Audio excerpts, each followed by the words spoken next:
एक महीने बाद लाल जी के ही गांव में शोर हुआ कि पहलवान ने किसी को पकड़ लिया है। बेचारा जिंदगी से बहुत परेशान था और अब मरने के बाद लोगों को परेशान कर रहा है। जिसको पहलवान ने पकड़ा था वो आदमी गांव के एक चौक पर जा बैठा था और लोग उसे घेर कर खड़े थे। जब उससे पूछा गया कि क्या चाहिए तो उसने साफ साफ कह दिया कि लाल जी से कह दो दारू पिला दे, मैं चला जाऊंगा। सब इस बात को जान चुके थे कि वो लाल जी के हाथों से दारू क्यों पीना चाहता है। आखिर लाल जी उसके प्रिय जो हो चुके थे। सब उसे पकड़कर वही अर्थान पर ले जाने की कोशिश करने लगे तो उसने पहलवानी करनी शुरू कर दी। एक व्यक्ति को एक तरफ फेंका तो दूसरे को दूसरी तरफ और वापस चौक पर पलथी मरकर बैठ गया और कहने लगा, जब तक लाल जी के हाथ से दारू नहीं पी लेता मैं नहीं जाऊंगा। उसकी पहलवानी देखकर किसी की फिर हिम्मत न हुई कि वो उसे पकड़ते। अब शेष सिर्फ एक ही मार्ग था कि लाल जी को बुलाया जाए। सबने जाकर लाल जी को बुलाया और लाल जी इस बार तुरंत तैयार हो गए। शायद उन्हें कुछ प्रश्नों के उत्तर चाहिए थे। वो तुरंत जाकर वहां पहुंच गए। वो पहलवान उन्हें देखकर इसे खुश हुआ जैसे किसी अपने से वर्षों बाद मिल रहा हो। लाल जी आओ, देखो ये लोग मुझे मारने आ रहे थे। उसने अपना झूठा सा दर्द बयां कर लाल जी की सांत्वना पानी चाहिए। क्यों परेशान कर रहे हो? दारू लेनी है तो और किसी से भी ले लो, मुझे क्यों पीड़ित कर रखा है? लाल जी ने अपने दर्द की वजह उसी को बताते हुए अपना दर्द बयां कर दिया। नहीं, तुम्हारे हाथों से मुझे तृप्ति मिलती है, उसने कहा। तब तक लाल जी ने चोटिल उन दोनों व्यक्तियों को देखा। क्यों मारा इन लोगों को? पहलवानी करनी है तो जाकर अखाड़े में करो, लाल जी ने चोटिल उन लोगों की तरफ से कहा। इन लोगों ने मुझे मारा और लाल जी अखाड़े में जिंदा लोग जाते हैं, मैं वहां नहीं जा सकता, उसने समझाने की तर्ज में लाल जी से कहा। और लाल जी भी वजह समझ गए थे। वो वजह मैं यहाँ आप लोगों को नहीं बता सकता। आसपास वाले कहने लगे कि दारू देकर इसको हटाओ लाल जी, आसपास कोई ओझा तांत्रिक भी नहीं है, तुम ही इसे हटाओ। लोगों के कहने पर लाल जी ने उसे थोड़ी सी दारू पिलाई और वो शुक्रिया अदा करके चलता बना। लाल जी अब और परेशान हो गए। मतलब साफ था, जब भी इसे प्यास लगेगी ये किसी को भी पकड़ लेगा और मुंह खोलकर मेरा नाम लेकर दारू मांगेगा, न जाने कहां कहां बदनाम करेगा। इन्हीं ख्यालों में लाल जी कई दिन तक उलझे रहे और समाधान ढूंढने लगे। फिर एक दिन किसी दूसरे गांव में किसी शहर से आने वाले किसी आदमी को उसने पकड़ा और लाल जी का नाम और पता बताकर उनके हाथ से दारू पीने की इच्छा जताई। रात के करीब 11 बजे थे। गांव में 11 बजे का वक्त अत्यधिक आधी रात का वक्त हो जाता है।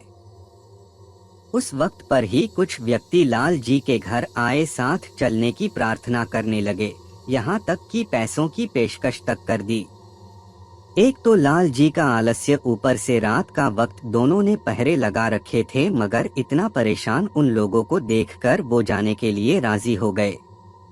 वहां पहुंचते ही लाल जी को वो देखकर खुशी से बोला, आओ लाल जी।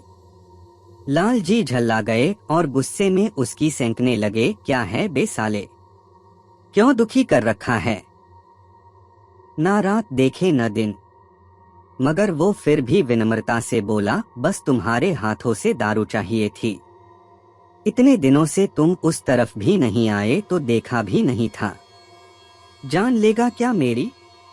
नाम बदनाम कर दिया है मेरा और ऊपर से मेरी खुशामती करता है।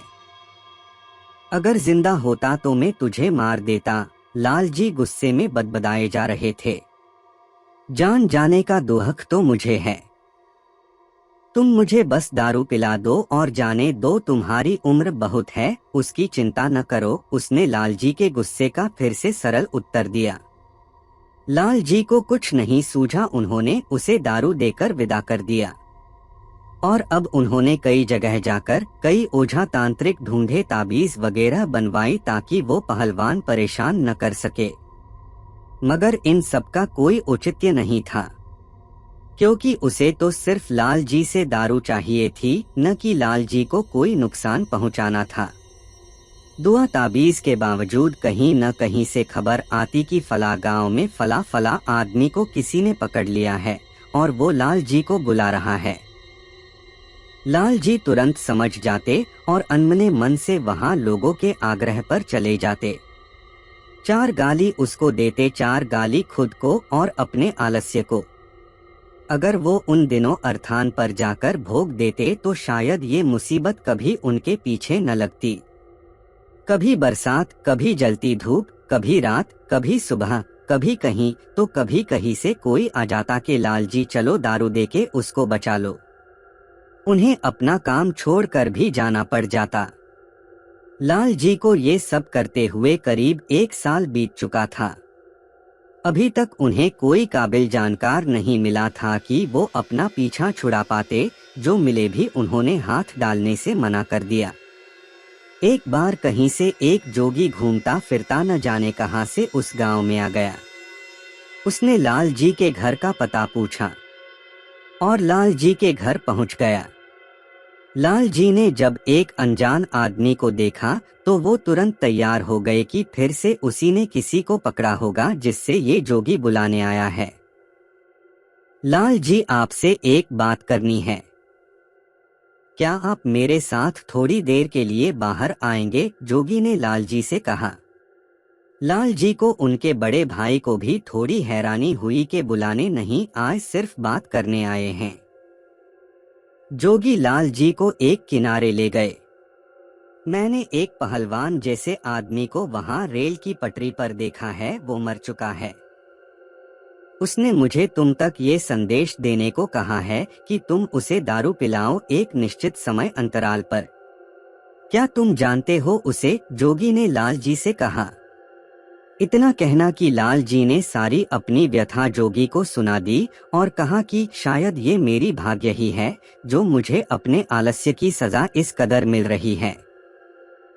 जोगी ने सारी बात सुनी और कहा कि मैं तुम्हें इससे निजात दिल सकता हूँ, मगर तुम्हें इसके लिए एक दारू की बोतल के साथ मेरे साथ आना होगा वहीं पर। लाल जी को तो जैसे भगवान मिल गए। आखिर किसी ने तो कहा कि वो उन्हें निजात दिला सकता है।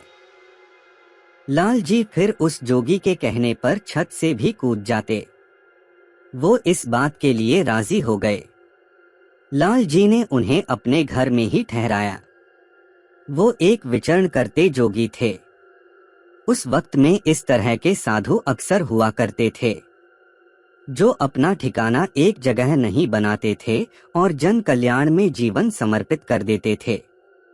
वो लाल जी के घर एक दिन रुके और सिर्फ फलाहार किया। रात में उन्होंने लाल जी उस पहलवान के स्थान पर जाकर एक बोतल शराब रखाने को कहा और फिर लाल जी को सो जाने के लिए कहकर खुद रात भर जागते रहे और न जाने बिना किसी सामग्री के कौन सी क्रिया करी। सुबह उठकर उन्होंने एक डिबिया सी दिखाई लाल जी को, उनके बड़े भाई को, और कहा कि इसे रख लो, जब कभी पहलवान से कोई काम करवाना हो तो ये डिबिया खोलकर थोड़ी सी शराब पिला देना, तुम्हारा सारा कहा मानेगा। लेकिन इस डिबिया को कभी खाली मत करना। लेकिन लाल जी और उनके बड़े भाई दोनों ने उसे रखने से मना कर दिया और भेंट स्वरूप जोगी बाबा को नए वस्त्र दिए, जिसे उन्होंने खुशी से स्वीकार किया और अपने रास्ते चल दिए। लाल जी के लिए तो वो साक्षात भगवान का अवतार थे।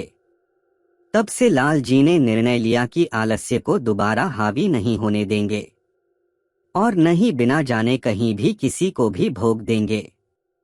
दोस्तों, इस घटना को जानने के बाद ये सीख मिली है कई लोगों को कि कहीं भी किसी के भी नाम से भोग नहीं देना चाहिए, क्योंकि हम नहीं जानते कि उसे कौन ले रहा है। कई लोग इस तरह से भोग अर्पित करते हैं। याद रखिए, हर भोग विधिवत होना चाहिए। यूं ही बिना जानकारी के सिर्फ नाम लेकर अर्पित किया गया भोग अक्सर दूसरी शक्तियां ही ग्रहण करती हैं और इसकी आदी हो जाती हैं। इसलिए बिना किसी जानकार की सलाह के इसे कार्य बिल्कुल न करें।